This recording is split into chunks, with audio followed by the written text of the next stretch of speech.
فاللي عايز بس اقوله انه ما بلاش نفرح في بعض في الاحزان او في المشاكل او في الازمات، يعني خلي تنافسنا في كرة القدم، لكن طول ما في عقليات مريضة،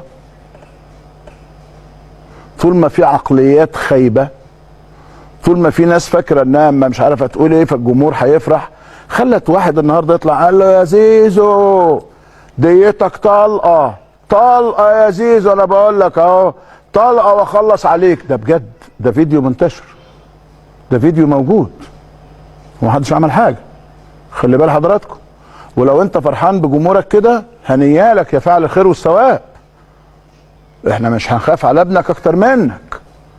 انت لو خايف على ابنك وعايز تاخد اجراء اتفضل، لو مش خايف وبتأيد هذا الكلام يقول لك هروح اولع في بيتك وهي طلقه واخلص عليك، وانا بقول لك اهو قدام الناس كلها وقدام مصر كلها هاتوا بكره في النادي وكرمه، عشان ده خايف على النادي. فلازم تجيب المشجع ده بكره في النادي وتكرمه، تقول ده نموذج للمشجع الصالح اللي بيحب النادي، اللي بيخاف على النادي لدرجه انه هدد اهم لعيب عندي بالقتل حبا في النادي. فلازم نكرمه ونديله عضويه فخريه وشرفيه وكل انواع العضويات. لازم تعمل كده الحقيقه. والاخ عضو مجلس اداره ده لازم يعمل برضه للراجل ده تكريم يليق بحبه للنادي.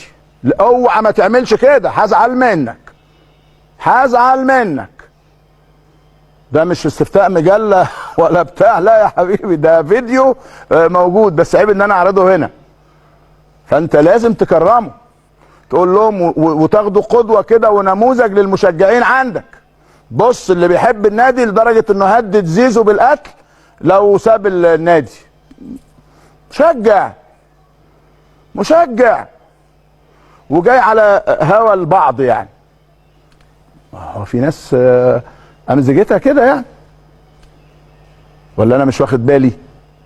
وجاي زعلان انه كانت في خناقه الامام وربنا كرمه وعدت على خير. شوبير ما بيهزرش.